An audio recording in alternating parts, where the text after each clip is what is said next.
Welcome back to Emerald and Lilywhite. We've been off for a couple weeks. Spurs have been off for a couple weeks, but we are back and ready to talk all things Tottenham. Coming off a big victory today in the Europa League. We're going to be previewing the weekend, of course. Plenty to get into. Before we do, of course, want to introduce the panel. I, of course, am Scott at Scotchy Bird playing host today. With me, as always, is my co-host Max at Going Limbs. Max, what's up, man? Not much. Just a Tottenham Thursday, and we got another 3 points on the board, so that's always good. Manchester United have taken 3 from 3 games in this competition, so take it. Yep. Win's a win. We were kind of talking about that off the air, right? And we'll get into it. But again, before we do, also want to bring Robbie in at Robbie_Light, making his sophomore appearance here at Emerald and Lilywhite. Robbie, what's up, man? Yeah, not too much. Excited to have him back to watch over the weekend and now Thursday. I mean, I feel like every time we go into an international break, something traumatic happens, and then we have to wait a long time to see him play again. So good to see him back. Yep, no doubt about it. Spurs love stumbling before a break. It's kind of our thing. But yeah, like you said, plenty to talk about, and glad to be able to do it. Let's dive right into AZ Alkmaar, or AZ Alkmaar, as our partners overseas would say. Not the strongest team. Their form's not been great in the Eredivisie, but they have some talent, including one Troy Parrott, who I will always stand on the hill of being a talented striker, right? And if you go back into the older episodes of Emerald Lilywhite, you may even hear Max and I talking about how Troy Parrott has a future at Spurs, and that didn't come to fruition, right? But yeah, we were happy to have him back at the lane. But let's look at the Spurs lineup. Max, I'll come to you, man. And anything stand out for you when you saw that first 11 posted? Yeah. So my first reaction, Robbie sent it in the group chat. I opened it up. My first reaction, I see James Maddison just plastered on the cover of the lineup. I'm like, oh, okay, so James Maddison is playing today. The reason that's surprising, he hadn't started in either of the previous 2 group stage matches for Europa. Pop Star had and scored in both of those. And then at the weekend after the international break, Maddison did not go with England. But he gets hooked. And we kind of we didn't cover this game directly after, and it was kind of a game with a lot of storylines, but he gets hooked at halftime. Spurs, for one, admittedly was not happy with that change. Well, I was wrong because Spurs promptly score 3 goals and go on to win 4-1. And then you see here today, Maddison is starting, and he hasn't done that for any of the games, and he's been starting at the weekend. And now it would be really strange if Sarr was a substitute for 3 straight games, especially with how many games we have coming up. So I don't know, it makes me think that Sarr is starting at the weekend at Palace and maybe has kind of claimed that left side a little bit in the midfield. Yeah, I mean, Robbie, safe to say we're reading between the lines here, right? I think it is fairly safe to say that Max is correct in assuming that we would see the Basuma, Sarr, Kulusevski midfield this weekend. Yeah, no, I think when my first reaction to the lineup too was, and I said this in the group chat, but I was like, I'm scared at first of like how in quotes weak I thought the lineup was at first, but I think zooming out, looking ahead, we have to play a very full strength Man City next Wednesday or Thursday, whenever that game is. Good point. So I think today was like, hey, we gotta get some guys rest while we can. We got to sneak in a quick rest. So I think we did that. And, I was planning to talk about this if we lost or drew, and we didn't. So thank God. But I was wondering, I know Spurs do this all the time where regardless of manager in the last couple of years, we sometimes go too weak and then we have to bring on the strong guys anyway. And it's like, okay, so they didn't get any rest. And I'm, part of me always wonders, what is the benefit of that? Where maybe why don't we just start all the strong guys, score a few, and then yank them all? Or, I don't know what the balance there is or what the difference is, but I was hoping it wouldn't come down to that. It did not come down to that. I mean, we brought on Brennan Johnson, but other than that, there wasn't a ton of major changes to bring on guys that needed a break. So I was okay with that. And we all knew Son needed a rest. So I think that was a big part of it too. Yeah, I agree with all that. I I think one of the things that stood out to me was Udogie at left back. Not that I was surprised by that, but it dug up the old We festering just don't wound. have any left back. Exactly. No, it's that old festering wound of why is Jed Spence not in the Europa League squad. He did make way for Fraser Forster, who starts today, and maybe we start to see some of why that could be. And dare I say, Big Frage had a pretty good game actually today. I thought he came up Really good, low key. Yeah, He was maybe man good of the today. match. Seriously. Honestly, maybe because for me, for man of the match, now we're kind of getting off track, but there was no one that like really stood out to me. Like more, let's say for like a 20-minute period in the second half was like, wow, this guy's unplayable. But like over the course of the game, it was like, okay, everyone was okay. It was just okay. It was mid 1-0, got the job done. So I don't know. For Forster was really good, made some crucial saves. Yeah, I mean, 3 big saves come to mind. Obviously, he came out and played a 1v1 with the keeper at the top of the box, and I can't pretend to tell you who it was for AZ Alkmaar that was pursuing goal, right? But Fraser came out and made a big stop. Yeah, possibly. And we'll talk about him a little bit too. Yeah, and then Fraser had a great stop at point blank range off of a header.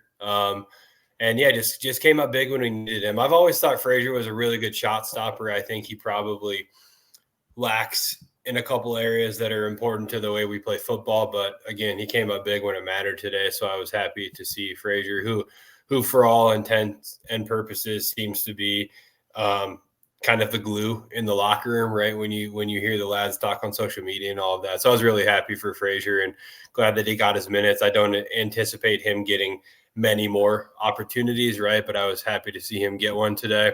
But yeah, like you said, Max, it was just kind of a drab performance. Nobody stood out for me. I thought Davies and Dragoshin were both okay. I thought Dragoshin actually took a few unnecessary risks playing the ball out of the back and trying to dribble through traffic a couple times. And maybe not what we bring him in to do, right?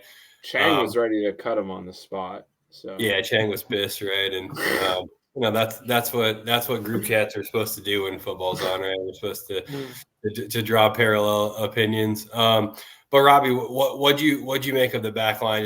Did anything stand out when it comes to play for you? Yeah, no, I agree with everything you said. Like, I think it was a supremely average performance by a bunch of average people, which is fine. I mean, I do love Gray. I'm not saying anything about Gray. Like, he's obviously got a very bright future. The only thing I would call out, and obviously it was a tactical decision or there was strategy behind it, but on a lot of the corners, I don't remember him being in there for headers. Like, I think he was one of the guys that was held back, and he was like one of the tallest guys on the pitch when all of our tall guys are not playing. So I thought that was interesting. Like, why wouldn't we want him for a header instead of Ben Davis, who's 5'9" or whatever he is, playing center back?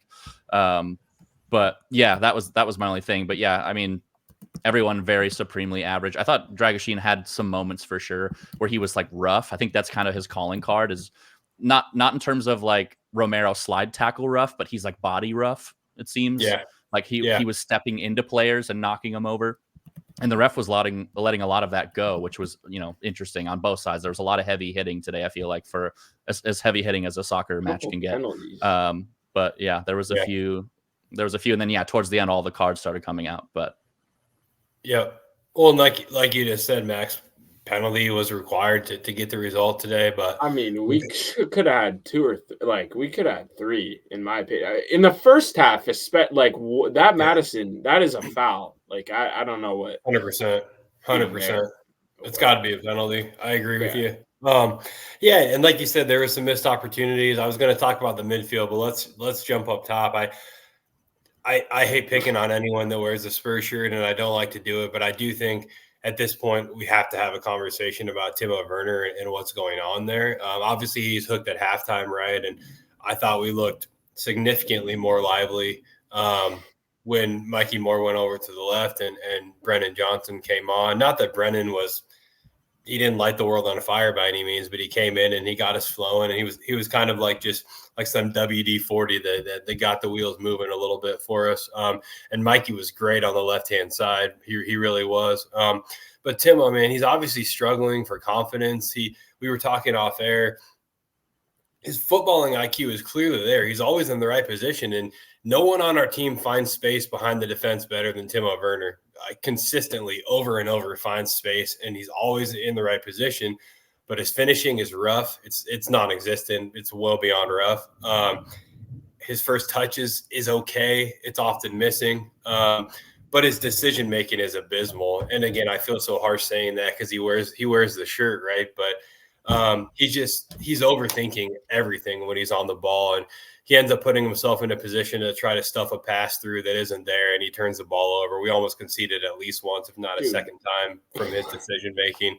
I'm just going to come out and ask you the question, Max. Are Timo's days at Spurs numbered? We know he's on loan. We know that there's an option to terminate early. Is that what we're looking at here? I mean, yeah, definitely. Like, I would not be surprised if this is the last we see of him. I know that I've been saying this since like the second we signed him again on loan for the second year. I was never a fan of it. I just don't think he was good enough, and he's not. And now it's at the point where then we were like, for like a month, he's continuing to play because of injuries and whatnot, where like Mikey Moore is genuinely better than him, which we saw, especially at the left. And so now that Mikey Moore has like kind of staked his claim in the squad, there's just no purpose for Timo. For me, and I think that like I wouldn't be surprised if we terminated the loan now or if he went in January, either one. But I just think that there's not going to be a lot of opportunities for him to play anymore, especially with Moore playing how he is, and Odebear coming back and Son coming back, and now he got like a full squad again. So he's just I think it's over for him for Spurs. Yeah. I have a hard time disagreeing with that. I think I've really dug my heels in and tried to find a reason to believe that it's going to work out for Timo, and if he would just get the first goal right, that the confidence could start to flow. But it's just not happening. And when we look at how important the wingers are for the way that we play, especially going forward, we need more productivity. Our wingers need to be able to score goals. We cannot rely on the center forward to do that in the way that Ange plays, right? And Brendan Johnson has proven that to be quite true, right? Without his goal contributions, the last 6 weeks look a little bit different, and we need that on the left-hand side. His days are probably numbered, and we look at where we go from there. We've got Odebear coming back. He did get minutes today, came on as a substitute, right? That was really important for Spurs. Mikey Moore, as we said a couple of times now, really looks like he's capable of playing at the level required to be a regular member of this squad. And then we have Yang Min Hyuk coming in January, and that is one that I'll put a just big old fat asterisk on because we just don't know enough, right? But he is playing well. I believe it's 10 goals and 5 assists this season in the K-League. I could be a little bit off on that, so if any listener wants to fact check me, please do. But I believe it's 10 goals and 5 assists throughout the K-League season, and 15 contributions off the wing is nothing to shake a stick at. So, we'll see. And he's going to have his compatriot, Heung-min Son, guiding him with arms wrapped around him fully, we would expect. And that can go a long way. So we do have options, right? I do still think there's probably a conversation around who could we go out and acquire in the January window to supplement the wing play, even if it's somebody on loan, right? And I think there will be options. Fortunately, wing is one of those positions where, like, for example, in the 6, we've talked about who could you go out and get. The wing position is very much not that. Wingers are a dime a dozen, right? And there's going to be options for us. So we'll see what happens. And then let's talk about Richarlison for a second. Robbie, I'll come to you. Richarlison gets the goal. I think that was super important for him. There was a little bit of a back and forth, we could say, as to who was going to take that penalty. And some of that probably is just mind games with the keeper, right? Madison takes the ball, and I can't remember who it was, but somebody, I believe it was Bentaker. It was. Yeah, he was in Richarlison's ear saying something, and I deduced he was saying, "Hey, buddy, Madison's got to take this, right? We're happy you're back." But Richarlison steps up and cool, calm, collected finish. He waits to see which way the keeper goes and just puts it, just really floats it right down the middle. But what'd you make of Richarlison? Yeah, no, he's someone too, like, obviously nowhere near Timo Werner for me, but just the injuries have just been so disappointing. So, like, I still love him. I love the vibes. I love his personality, all that stuff, but he just hasn't given us much because he's just hurt all the time. But when he's healthy, he scores goals. So that's awesome. But yeah, it was tough. And yeah, I was very nervous during that penalty kick situation. I was in my Tottenham Scar fan projecting forward all the possible things that were going to happen, where if he misses this and if we just saw him argue to win it, that this will become a meme, this will become a clip, this will become a Tottenham thing, this will become a, whatever. So I was just like, please don't. And did you guys see how close the camera got on his face while he was like waiting to take it? No, that was of his mustache. Awesome. And he was just like, his eyes were just like staring. And I was like, he's thinking too hard about this. And I was like, no, oh no. I was so nervous during that penalty kick. But yeah, I actually just saw on Twitter too, Madison's post-game interview where they asked him about it. And he was basically just saying, as a captain, you read the situation, you read the moment. And he talked about his big injury last year where it took him I don't remember how many games, but like 8 or 9 games back to finally score a goal, and how that really got him jump started again. So he wanted that for Richarlison to say like, hey, I'm back from injury. I scored pretty quick. Get that monkey off your back. All that stuff. Again, I love Richarlison's energy, his vibes. He's hilarious in anything they post on social media. The injuries have just been really, really unfortunate, but I'm glad he scored. I hope that he starts to take a little more minutes in the Europa League or, some of these other things so that Solanke can get a little bit of a rest. But also I do want Solanke getting more minutes too, because he was hurt a little bit, so it's going to be a fine balance here and there. And, I'll let him get minutes where he can get them. Yeah, I love all that. And if we can get Richarlison fit and healthy, which we did overhaul our physio staff this summer, and I think that could potentially play a role here. And we never quite know, right? The human body is not going to respond to who's in the physio room necessarily. But I think, when we talk about just ways to mitigate injuries, it could play a factor. So if we can get him back to full fitness, we actually have 2 strikers who are Prem proven, which not many teams in the Premier League can say that, right? They don't have 2 guys who have done it consistently in the Premier League, battling for that top spot. We never even had that with Harry Kane, right? We always had Kane and then whomever else, maybe Sonny, but we've got Llorente, respect. You know what? Let me back up. I don't want to praise over Fernando Llorente, who actually did quite a bit in his lamppost. No doubt that hip was magic there in the Champions League run. But yeah, if we can get Richarlison back to fitness and him and Solanke compete for minutes, that's a wonderful, wonderful thing. And I think that kind of ties into the conversation that gears towards just depth, right? And when we look at other teams who go out and win things, they don't necessarily have a first 11 and then everybody else. And I think as Spurs fans, we've kind of gotten that groove of what's our first 11 and then what's the rest.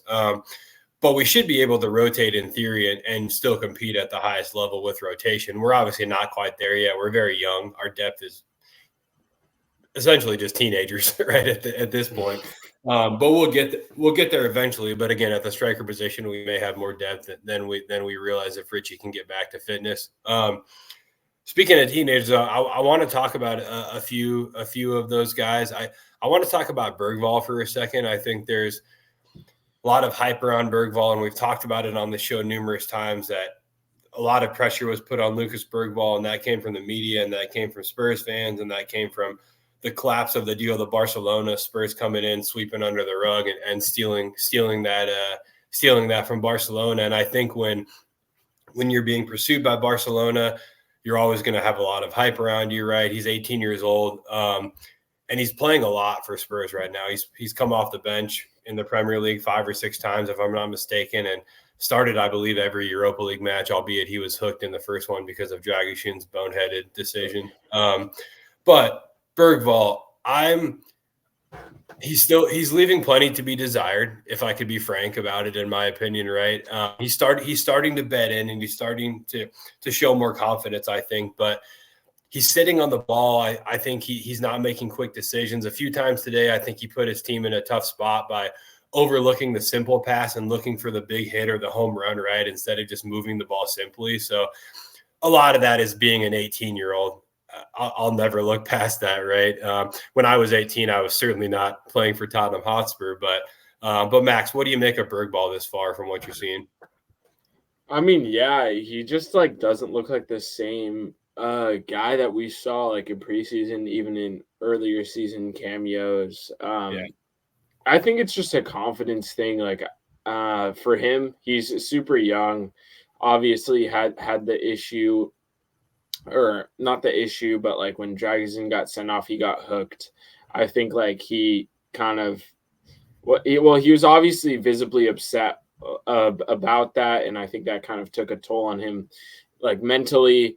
And he's just like, I don't know if he's like comparing himself to like other teenagers. Like we have so many at the club right now that are well and contributing. So I can't really put a pinpoint on what it is because I know he's better than what we're seeing. But yeah, no, he's 18. He's growing into it. But like I agree, it has been a disappointing season for him thus far. I was kind of expecting more of an impact, especially in like these Europa League type games. So yeah. Yeah, fully agree.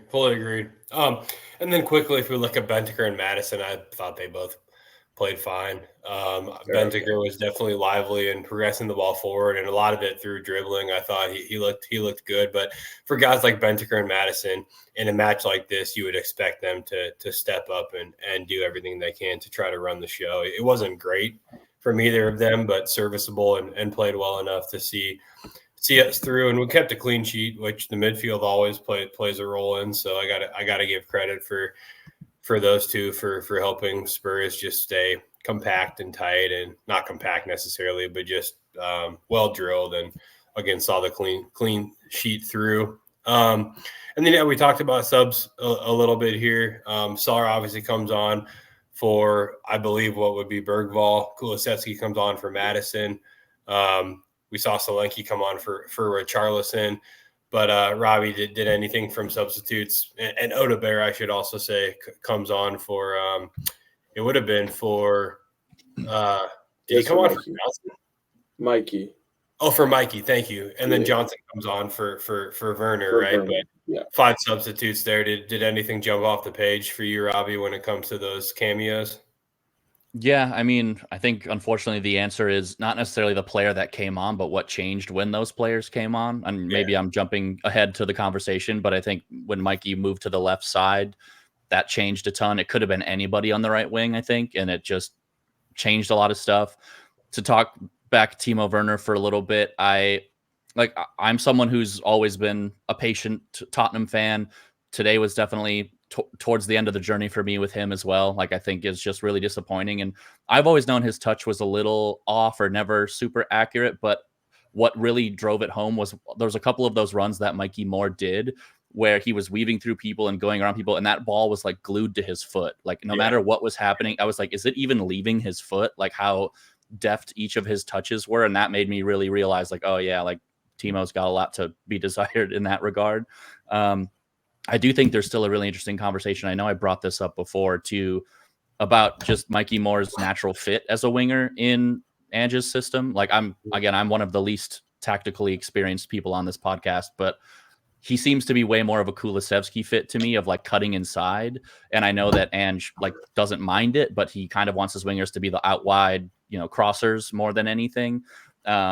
And, I guess Odebear is kind of the same way. He's kind of a dribbly cut inside guy too. So maybe Ange just doesn't actually have a preference. But I found that especially on the right, when Mikey was on the right side, he was never wide. And that's what I was getting a little questioning on. I was like, Mikey was always tucked in, especially in the box. And I was like, all those crosses from Timo were just going to nobody because Mikey was not over there. And again, whose fault is that? I'm not tactically sound enough to say, was that Timo's too bad of a pass or was that Mikey being too tucked in?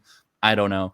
But when he moved to the left side, everything changed. And, honestly, we probably didn't really need to even sub anyone else in the game, but it was just for substitutions and being tired, to give people rest and give people, fresh legs and things like that. But yeah, I think the subs that actually came on, I'm not sure there was anything that was to write home about, but it changed the game when Mikey moved to the left side. Great shout, man. I love that. I agree with you. I don't think anyone jumps off the page for me when it came to those cameos, but it was the tactical adjustments from Ange that really mattered in the end. And to your point about Mikey Moore and where he fits in, I'm not some like uber tactician either by any means, but I think I'm starting to see Mikey just be a little bit more aware of when to cut in and when to go to the end line. He actually went to the end line twice today, and one of them, if Brendan Johnson goes to the back post, is a goal for sure. And Brennan went central. Just something that comes with playing together more, in my opinion, right? Maybe Brennan's thinking Mikey's looking to cut in and going for a rebound more than the back post. Who knows, right? But I think if we can get our wingers, and Sonny has room to work here too, and I'm never going to pick on Hyungmin's son. He's always fantastic. But if we can get all our wingers just more keen and aware of when to cut in and when to go to the end line, I think both things can be true at the same time. I don't think there's a right or the wrong. They need to be able to do both. And I think that ties into the fullbacks recognizing when to overlap and when to invert, right? And I think all that will get worked out. But it really comes down to me to dynamism, dynamic. I think you understand what I'm trying to say. Just being more dynamic as a winger, right? And I think Mikey Moore has it. I think Odebear has it. I don't think Brendan and Sonny are as dynamic in one-on-one situations as Odebear and Mikey Moore, right? But having options there is always a good thing. And I think Ange ultimately is just getting the winger position worked out. And once it starts firing, I really think we'll start to see Spurs thrive. But yeah, I'll just go back to Mikey Moore real quick before we wrap up the wing conversation and just say that he is proven to be the real deal. And he does not at all look like a 17-year-old. Does not look like a kid playing amongst men by any means. He looks like one of the men out there, and it's really exciting to see. That the beginning, like just watch like first 10 minutes or maybe 15 minutes of the second half. He's just electric. Like he was so good at the start when he moved on the left. The Madison quote is, it was like we, from minute 45 to 65, it felt like we had Neymar on the left. And that's what it looked like too. He was literally cooking them. Like he had a run from our own half. He cooks one dude, splits through two other dudes, Travella to Brennan, who fluffs the chance, but who cares? Because I'm just like, when's the last time you saw a Spurs winger do anything like that? Like Brennan can't do that. Love him. He can't do that. Sonny, yep. That's not what he does. Like he's not trying to create, like he's trying to bag goals. And like Timo can't do much of anything. So it's just like, I've seen flashes maybe from Odebear, but I think he can fit in the Ange system if Ange realizes that like Odebear and Mikey, like these are kind of guys that you don't need to build like a rigid like tactical structure for their position. Like Brennan, you do, like no shade to Brennan. He's been great this season, but you need to put him as a manager. You need to put him in position to succeed, like specifically. So with that, it's get to the end line because he's pacey, cross it, cut it back, or be at the back post. You can finish. For guys like Mikey, like you say, get the ball, get on the ball, keep our shape in defense. But when you get the ball, just cook. Like, just let him cook. 100%, man. And that's absolutely what he was doing. And I think that's going to be like something that we see for the next decade, which is like, it's just so exciting. Like he's the second best like teenager of his age in the world behind Yamal. And like, we've seen how Yamal rose in the past year, and I'm hoping to see a similar trajectory from Mikey. Because if you watch that Bayern Barca game, like Lamine Yamal was the best player on the pitch. Dude, he's incredible. It is absolutely wild to watch Lamine Yamal play. Yeah. He's 17 years old and he's the best player on the field, in my opinion. In my opinion, he is top. It's him, it's Mbappe, and it's Vinny, and those are the best players in the world, in my opinion, right now, because Rodri's injured. But like, I don't know if anyone else is holding a candle to those three. And I think especially this week, if you watch that Vinny performance too, cooking. Vinny's about to get a Ballon d'Or, I think. We'll see, but yeah, the fact that we're even talking about Mikey Moore in the same conversation as Lamine Yamal is exciting, and I think you're onto something too. I think when I look at Sonny and Brennan, I agree with you. Brennan needs a tactical plan; he needs to stick to it. I think Sonny maybe does too, and it sounds harsh to say that, but I don't think it is. I think Son is world class, and he needs to be the game needs to be set up in his favor, right? And when it is, he shines. I think Son and Brennan are guys where if I'm Ange, I say just ride the fucking line. Just stay on the back line or stay on their defensive line, right? I don't need you coming back and getting involved in the buildup. I don't need any of that. I just need you riding their line and being ready to break, right? And our transition play is fantastic. When I look at Odebear and I look at Mikey Moore, I'm telling them I'm okay with you guys dropping back and getting involved in the buildup. I'm okay with you running at defenders. I'm almost telling them just go play football. That's it, right? Just go play soccer. And it's really nice to have guys on your team that can do that. So I think in a perfect world, and again, I want us to get away from this is our first 11 and this is the rest, right? But I think in a perfect world, Son, Solanke, and Johnson is our front three, and you have Odebear and Mikey Moore ready to come off the bench and make an impact in any direction in any point in time. And I think in the Premier League, I think Mikey Moore needs to be given opportunities to make an impact in the 60th minute of a Premier League game, in the 55th minute, right? I think gone are the days of giving him 10 minutes when the game's comfortable. I think he deserves more than that at this point. I hope we start to see that. Let's talk player ratings quick. Max, you got anything you want to run through? Yeah, I got player ratings per usual. After player ratings, can we talk about like the West Ham game for a bit? I know we all – yeah, you know what? Let's do that. Let's get into player ratings quick. You're right. We haven't talked West Ham, so let's just run through your ratings. We don't need to dissect much, right? And then we'll jump back to West Ham, and then we'll just talk briefly about Crystal Palace on the weekend too before we wrap. Yeah, so I got Forster at an 8. I think is joint highest rated player for me, so he might be my man of the match. So I have him at 8 clean sheet for him.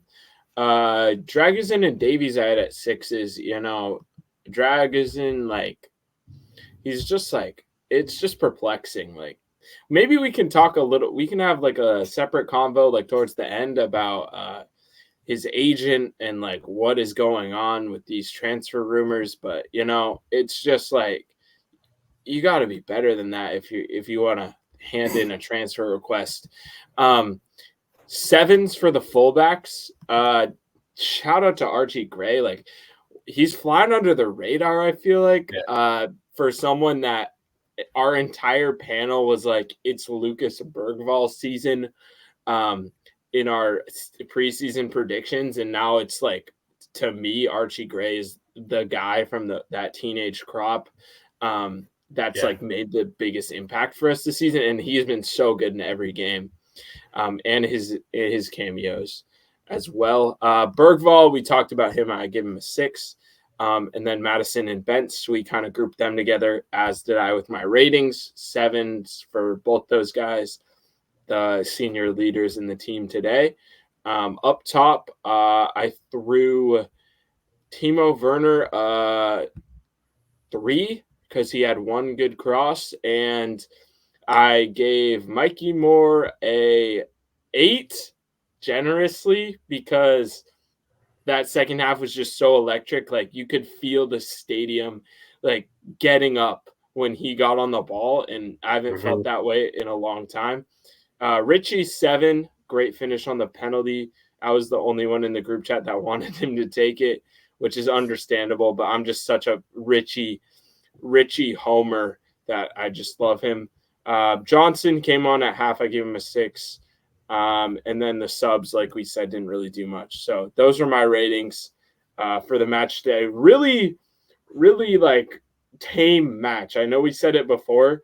Not that many storylines coming out of this besides Mikey Moore and maybe that little spat between Richie and Matters, if you could even call it that. But, you know, 3 points got the job done. A much livelier match that we can now talk about is West Ham. So yeah, Scott, what did you make of the game? I know you were probably a little bit more awake than Robbie and I at 4:30. It was Yep. 6:30 in Iowa. So Yep. yeah, how was that for you? You know, it has been a nice change to know that my earliest match I'll have to deal with is 6:30 a.m. It feels like kind of a lunchtime kickoff, right? If I'm honest at that point, right? So, but yeah, this was a wonderful way to come back from the break in which, you know, we had stumbled against Brighton in dramatic fashion, we could say, before that international break. So to come back to a a London derby, not a North London derby, but to come back into a London derby after that, you're always nervous. West Ham, I'll never call them a bogey team because it's a derby. Yeah. So I really don't believe a derby can ever be classified as bogey, right? It's just a derby. But we've struggled against West Ham, 100%.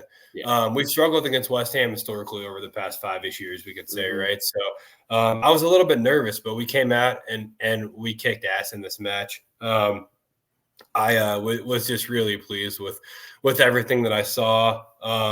Kulusevski, absolutely world class in this match. That dude is, in my opinion, if you look at every Premier League club, I think that he has made the biggest impact individually to his club of anyone in the Premier League. There are guys who have played as well as him, but what he has done for Spurs to get us firing, I don't think there's more of a standout in the league than Decky. His control in tight space, his decision making in tight space, his flair, his confidence. Honestly, it reminds me of a prime Christian Eriksen in the Pochettino days, playing similar, I think, to what we saw under Eriksen, not only in tight space, but his ability to find the right pass. So I thought Kulusevski was fantastic in that game. And yeah, I don't want to rant. I want you guys to get in on this too. But Robbie, I'll come to you. What stood out to you? It can be players, it can be anything. But what did you make, or what jumped off the page for you with West Ham? Yeah, I mean, I'm on record as a Swedish descendant fan of both Swedes. I love Kulusevski. Loved him from day one when we signed him. There was a time I was praying for Isak to come to Tottenham too, but didn't happen. But yeah, no, it was a great match. I said this in the group chat too. It'll never go down in the stat book for whatever reason, but I think that own goal really should have just been a Son goal. I know it was technically like a drop off the goalie, or whatever, Areola, which again, absurd name to have in sports. Unfortunate name for that lad. But yeah, I thought that was a Son goal through and through. And then he hit the post that could have been a third one. I don't know if you guys saw the slow-mo. When he hit the post, there was a fan in the away end that was like, almost two. Like you could see him mouthing it. But yeah, I mean, it in typical Tottenham fashion, concede early, and then storm back. So that was awesome. And yeah, I think the fact that Kulusevski scored, it was 9 minutes before half, but it felt like it was towards the end, that kind of rescued it a little bit and got everyone energized again. And then, yeah, we were off. We scored, 2 goals within the first 10 minutes of the second, I guess 3 goals in the first 15 of the second half. So, and then, yeah, the red card situation, to me, that was hilarious. And I know a lot of people talked about it. Richie was on the pitch for 45 seconds and then accidentally gets smacked in the face. Just he ran over to just be part of it and gets hit in the head or whatever. But yeah, I don't know if I've ever seen it happen, and maybe it's not possible, but I said this in the group text too. In that single turn of events, Kudus had at least 2 red cards, maybe 3. It was just the most absurd thing I'd ever seen. And the fact that they didn't even give it to him originally, it was okay, how did you not see multiple things that happened? Was it Archie Gray, or who did he fully swing on? He fully pushed someone in the face, Pop Star. Yeah, and that it was just multiple things happened where I was every one of those incidents to me is a red card, and they eventually got it right. But yeah, it was, I don't know. It was 4 a.m. I was laying on the couch. We took care of business pretty easily and early, other than that 18-minute goal. So I was just kind of hanging. So I wasn't getting too sweaty on a Saturday morning for the first time in a long time. So that was nice. No doubt. Yeah. The Kudus. Oh, sorry. Go ahead, Max.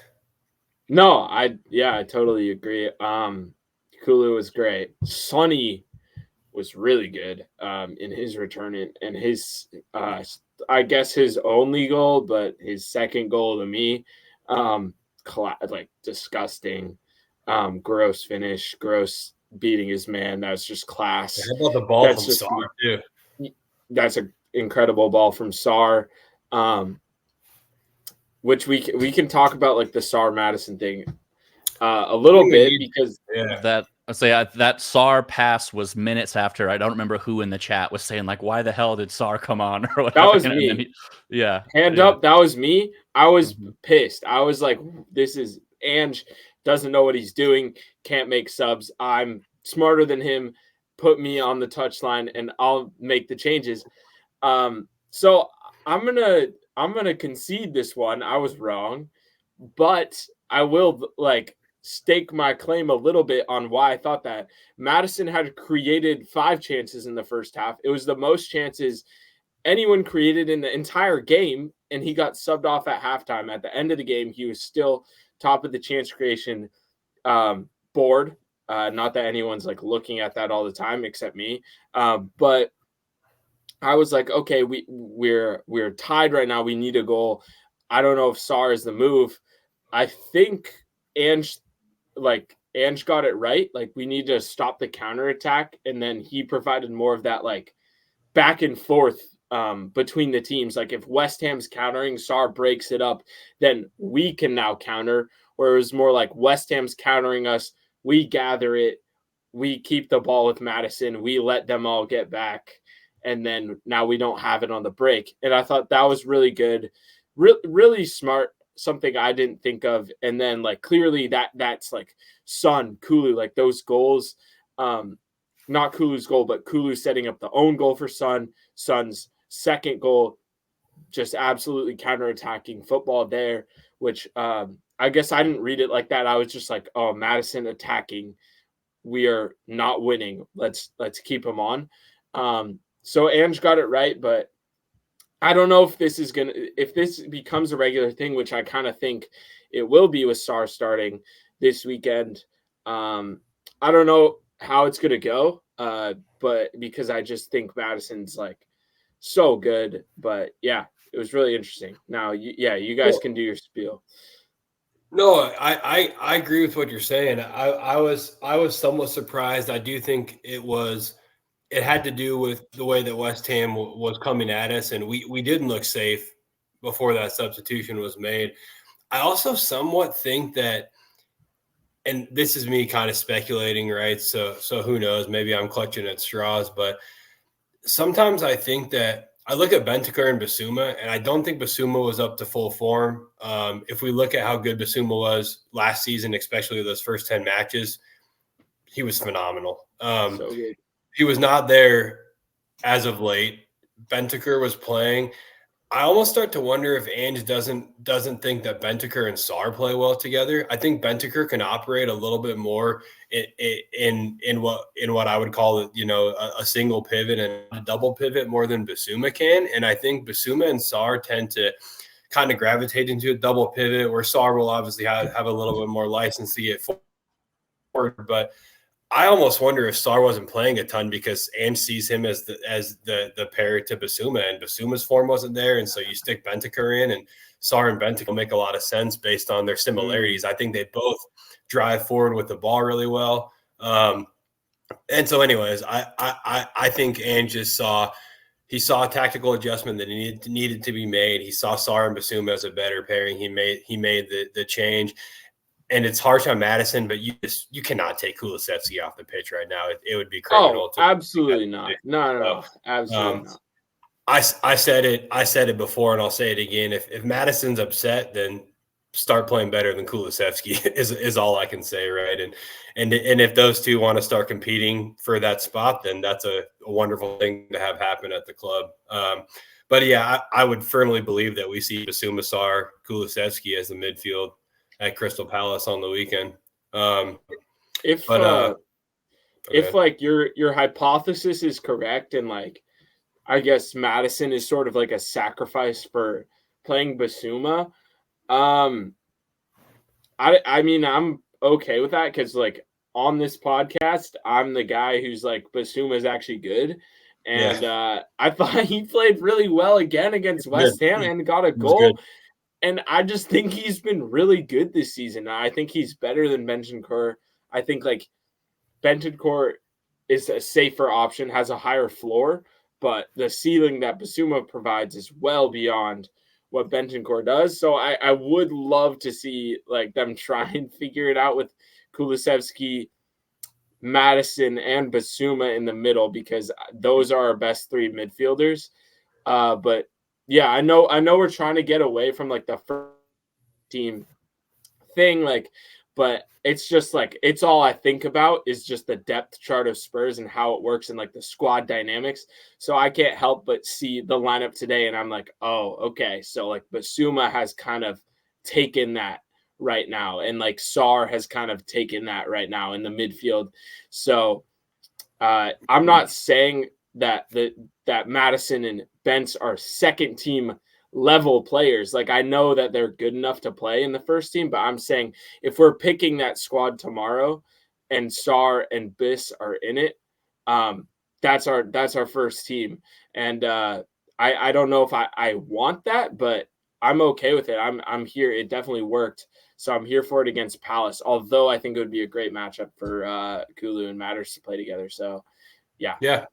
Well, and midfield is also that area of the pitch where the tactical or technical, we could say, differentiations really matter more than anywhere else, right?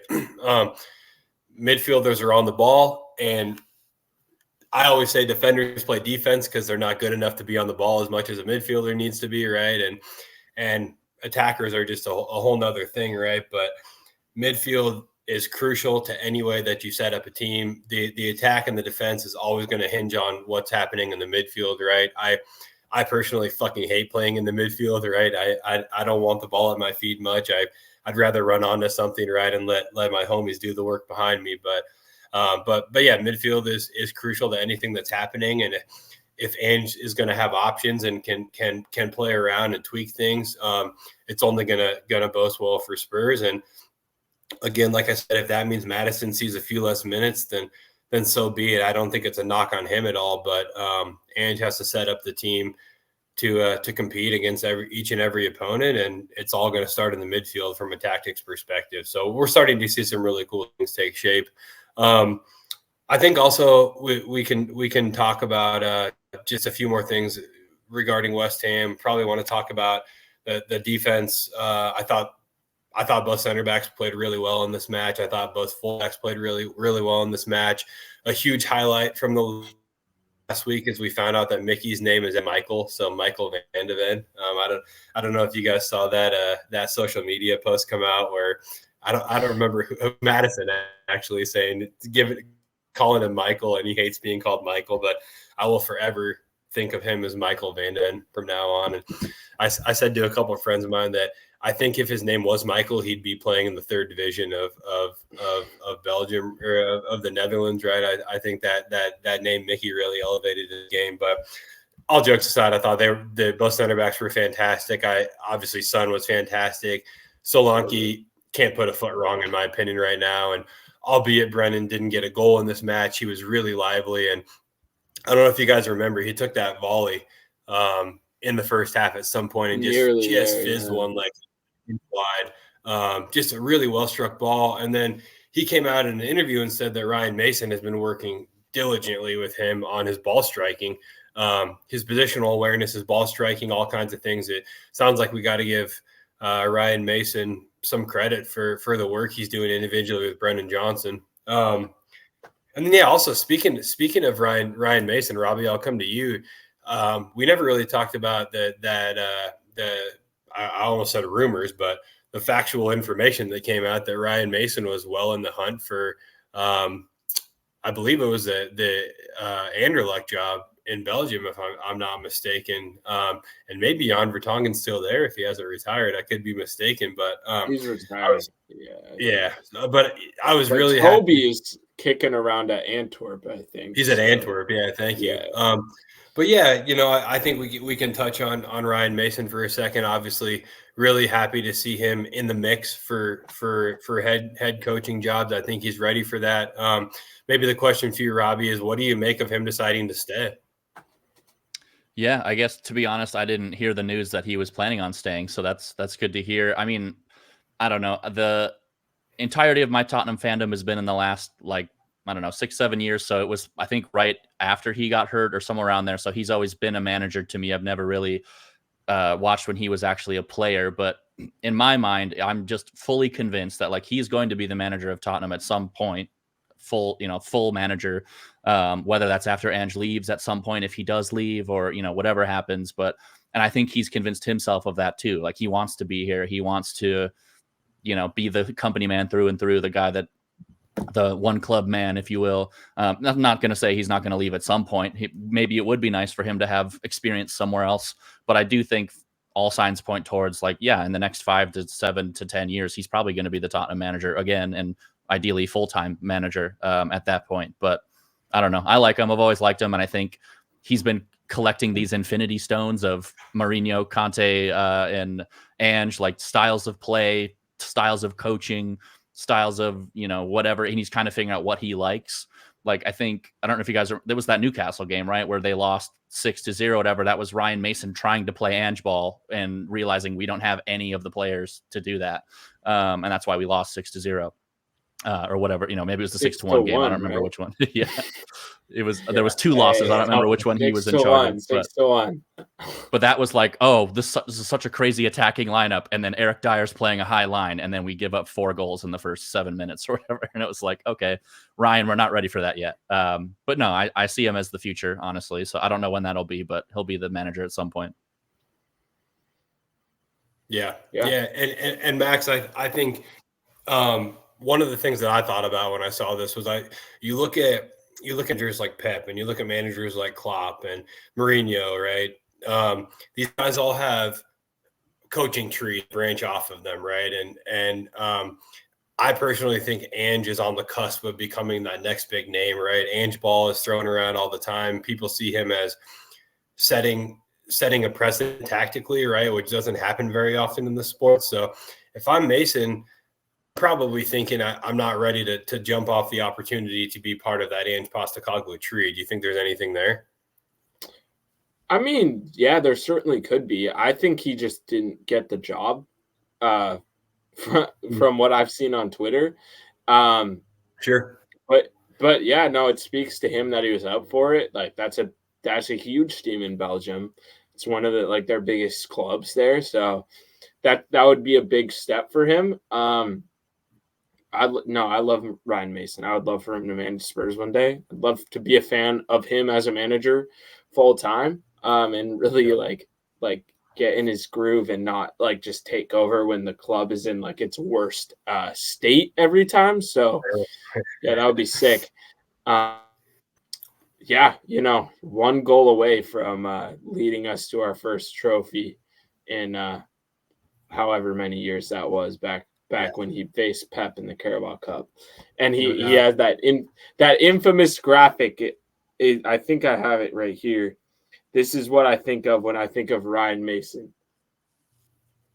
No, you can't really see, but it's the graphic they showed. Carabao Cup final, games managed, Guardiola 600, games won 500 something, games managed Ryan Mason 2, games won 1.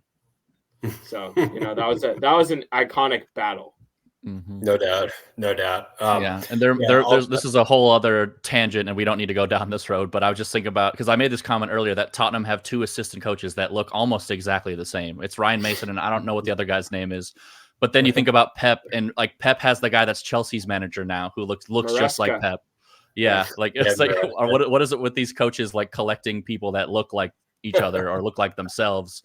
I don't know if imitation is the best form of flattery or what, but yeah, every time I see a picture of Tottenham's bench, I'm like, that's 2 Ryan Masons. I've never even learned the other guy's name. I'm just like, that's also Ryan Mason. Like, I don't know what his name is. That's hilarious. And maybe there's something to that, right? But yeah, we wish Ryan all the best, and super happy that he's here. So up the Spurs. Let's look briefly ahead to Crystal Palace on the weekend, and then we'll talk about that Roddy and that agent piece too, because I think that's worth a quick mention. But yeah, we got Crystal Palace coming up on Sunday, I believe, if I'm not mistaken. They're absolute dog shit at the moment. Let's just call it what it is. They suck. Yeah, they're in total peril. Losing Elise has made a massive impact to them. Eze is floundering a bit, and probably because he doesn't have much around him to work with, right? But they are a club who just are not playing good football and coming off a pretty significant loss on Monday to Nottingham Forest. Not significant, but they lost, right, to Nottingham Forest on a Chris Wood goal. What do we expect from this match? Obviously, we would expect a resounding Spurs victory. I don't think anything less than that is acceptable. But, we've kind of talked about the midfield, what we expect. We've kind of talked about the front three, what we expect. And I think the back four pretty much picks itself. You maybe say Udogie gets 45 minutes and then Jed Spence potentially comes on for him, right? Yeah. But I think as far as the lineup goes, there's not much to talk about here, guys. But what do you make of Crystal Palace? And Max, we can start with you quickly. What jumps off the page? I mean, they haven't won in the Premier League this season. So you're awful. 0 wins. Let's not be the first to add to that column. At this rate, they're getting relegated. That's all I have to say. They're horrible. Eze, I don't know. Me and Scott literally raved about him the entirety of the summer. Maybe he's not what we thought. Maybe he's on a shit team. Who knows? They were flying at the end of last year. They don't even remotely resemble that team anymore. We should kill them. And, 4-0 Spurs. Let's go. Robbie? Yeah, no, I honestly, I had not even checked to see where they were. So I thought Crystal Palace was going to be good this year. Like, I was scared of them. I was like, they have this Glasner, is that who their manager is, right? The guy from Germany. As soon as he came on, they were ripping wins left and right last year. And I was like, oh man, even their first game this year, didn't they draw somebody really impressive or something? I thought it was drawn Chelsea. It was like a 4-4 game, or I don't remember what I see, but it was like, I was like, oh, they're still scoring goals. Okay. And then, I just was shocked to check the standings and I'm like, oh, okay, they stink. I don't know much about them tactically. I do know obviously about Eze and how we really wanted him. Maybe that's a discount when they're getting relegated coming up. But I will say the one thing I like about this game is that it's not at Tottenham Hotspur Stadium. This is the exact game in my history as a Tottenham fan is, we're playing this really shitty team at home and then we lose that game. So the fact that we're playing at Crystal Palace makes me feel better. So it would be a 2-0 loss at Tottenham Hotspur Stadium. But what are you going? You going to 4-0 like Max? I mean, I hate to say it, but we'll give up a goal. So like 3-1 maybe. Okay. Yeah, I don't see a clean sheet either. I'll go with the 3-1 as well. But either way, just win, Spurs. Just go and take the sword to a much weaker opponent is the long and the short of it. We'll look forward to talking probably Sunday or Monday. We'll come back on and we'll recap Crystal Palace and look ahead to Thursday's opponent, whoever that is. We got I can't City remember. on Wednesday. We got City on Wednesday. Oh, you're right. Next week is Carabao Cup. Big match. So we'll be back on Sunday or Monday. Got City in the Prem a few weeks after that too. So 2 cities in the next 4 weeks. I mean, dude, that's the biggest game of the season. Every year. Why is it every year that we get City in the court? Every year it's always City in the first knockout game. Dude. And then we tell ourselves, and they won last year on the whatever. They won last year on the Vicario clear foul. Oh yeah, 1-0. Right. That was the first goal at Tottenham Hotspur Stadium for them too. That's right. Yeah, it was the first time they scored. Right. Yeah. That's right. Well, it's a Vicario revenge season next week, so we'll see. But like I said, well rested. We'll be back. We'll be back to talk post Crystal Palace and preview the big one in the Carabao Cup against City Sunday or Monday of this week. Before we wrap, as Max so amply brought up earlier, Radu Dragusin agent came out, and this guy talks a bunch of shit. So who knows? Fuck this guy, bro. Add this he guy came to out- the list. Yeah. I don't know who else we said like fuck this guy on the podcast. I think it was Elon Musk. It might have been like Thomas Party. And then now it's fucking Radu Dragusin's agent, dude. This guy sucks. I hate him. You can't forget Matty Cash. Got to throw him on that And list. and Matty Cash. Yeah. Fair. All great points. It was not well timed from his agent. For those who maybe don't know, if you've been living under a rock for the past couple of weeks, Dragusin's agent comes out and essentially says Radu's not getting enough playing time and is open to a move, and Napoli's interested. This came from Marca, if I'm not mistaken. Yes, it came from Marca. They also talk a bunch of shit. Italian clubs love to drum up drama. It's kind of what they do, right? Antonio Conte is at Napoli, so there's all these added elements to this rumor coming out, and we all know. If someone said, "Hey Conte, what do you think about putting this rumor out?" Absolutely, fuck Spurs. Club's trash. Yeah, put it out there, right? So who knows? Who knows if this is true or not? But the one thing I will say personally before I pass it on is Radu Dragusin has done nothing to show that he should be getting minutes over Christian Romero. So I'm just gonna leave it at that. And I agree. Go ahead. Yeah, I agree. And it's like, if anything, the closest thing he's gotten to like starting over Romero is if Romero's being a dumbass. Like, it's never going to be you playing well, bro. It's only if Romero starts fucking up again. Exactly. So there's just not much else to say, right? He's not gonna play over Romero or Van de Ven if we want to say that. I don't think he's much of a left-sided center back, but either way, the two pieces of competition in front of him are two of the best center backs in the Premier League. So just best of luck. And if I'm him, I'm calling my agent and I'm saying, dude, just come on, man. Let me work and compete.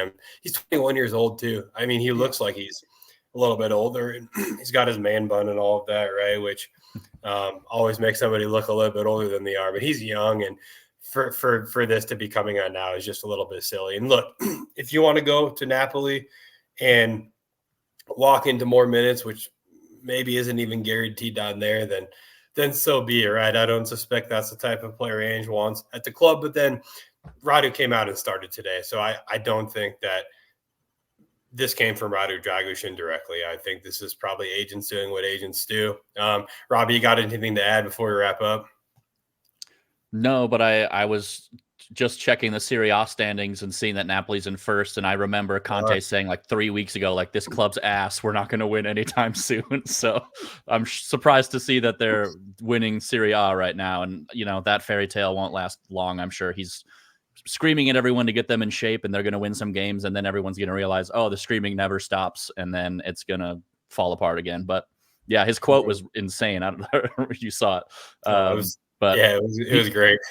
Yeah. I still love Conte. I still love Mourinho. I'll add this quick piece too. I don't know if you saw Mourinho's quote today. He got a red card in the match today. Perfect. And they asked him what happened.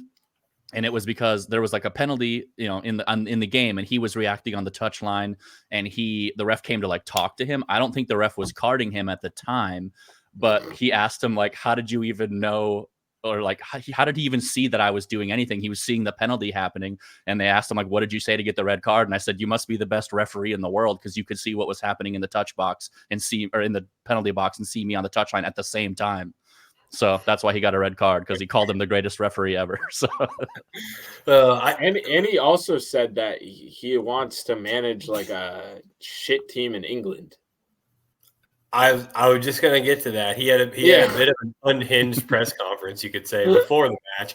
He said that Man United is not scared of Fenerbahce. He said that maybe someday Man United will be more of my direct opponent again, but for now it's just one match. So yeah, he just kind of went off into press conference as he likes to do. I'm here for it. I love a good Jose Mourinho press conference. Got nothing bad to say about it. I don't know if you guys watch Morning Footy on the Galazzo Network. I'm like a religious supporter of Galazzo show and Morning Footy. I watch it every morning when I start my day. And Troy Deeney is now a regular on that show, a panelist. And Troy came out today and said he suspects that Mourinho will end up at Newcastle United in the near future. And I think that checks out pretty wholeheartedly. Let's say that again. You think they would move on from Howe? I think if Howe left for whatever reason, right? Well, I would say this could be a whole next podcast discussion, but there was an article this week about Amanda Stavely interested in Tottenham investment and that she wants to install Howe at Tottenham and get rid of Ange if she takes hell over. Nah. I don't want Eddie Howe, bro. No. Yeah. He is so mid. No. I'm not saying like Eddie Howe is him, but I don't think like Newcastle is going to sack him anytime soon. I think Mourinho is like nailed on to be Everton's manager. Like he is just Everton through and through. I could see that. that. Just the Liverpool, like Merseyside kicking off. Like it's going to be awesome. It's going to be awesome. I would love to see a Merseyside derby with Jose on the blue side. He would say some unhinged shit about Arne Slot before the match in the press conference. For sure. This guy's a fucking fake and a phony and whatever. He inherited a team. I could write the script right now. I think that's a wonderful shout. But yeah, the main point is that maybe the whole point of this whole podcast today is that Mourinho's coming back to the Premier League. It sounds like, so we'll look forward to that. Yeah, they drew Man United today, so he's got a force to reckon with out in Turkey, I guess. Got his result. All right, well, that's gonna do it here for More Than Lilywhite, y'all. Not much of an update on the academy or the loan watch. We always want to make sure that we pay our respect. I do have an update. Yeah, let's go. Luca Williams-Barnett just keeps on scoring. He came on for England. Janai Byfield almost bagged for England. Malachi Hardy, Callum Olasise all played for England. And Mikey Moore too. And Dane Scarlett bagged. Dane Scarlett bagged for Oxford and got a start and looked really good. And played for England too. So Dane Scarlett, stock up. I am not an investor, but if you are, good on you. But I own a whole beachfront condo at Luca Williams-Barnett Island, and he is still cooking. So get your property there now. And then lastly, I promised like weeks ago in the archives, if Troy Parrott bags against us, then I will personally gift one of our listeners a Seattle Spurs scarf. He did not bag, so sorry to our listeners. Can't cash in on Troy Parrott's goal against us, even though I thought it was inevitable. So yeah, you're gonna have to pay for your own fucking scarf, listener. Sorry about it. $20 at the Wits. Text Steve if you want. No, thanks, Max. That was the Loan/Academy Watch, brought to you by, of course, our partners at the Wits End Infinity Ridge and both Cascades and Rainier Growlers. Thank you, Rainier Growlers down on the south side, both in Puyallup. All three wonderful homes who have supported Seattle Spurs well and truly, and we appreciate them. That being said, make sure you get down to the pub this weekend if you're able. Make sure you tip your bartenders well. Keep growing the Seattle Spurs community. Make some friends. Keep settling in. We certainly appreciate all the love. For myself at Scott G. Bird, for Max at Going Limbs, for Robbie at Robbie_Light, for everyone at Emerald and Lilywhite, which can be found at @Lilywhite and at _Lilywhite on Instagram. And then most importantly, Seattle Spurs on all platforms, including Facebook and SeattleSpurs@gmail.com. Make sure you're signed up for the weekly email blast, right? That will give you everything you need to know from top to bottom about Seattle Spurs. But again, make sure you follow everybody that you're able to. Most importantly, Seattle Spurs and Emerald and Lilywhite. Please like and subscribe.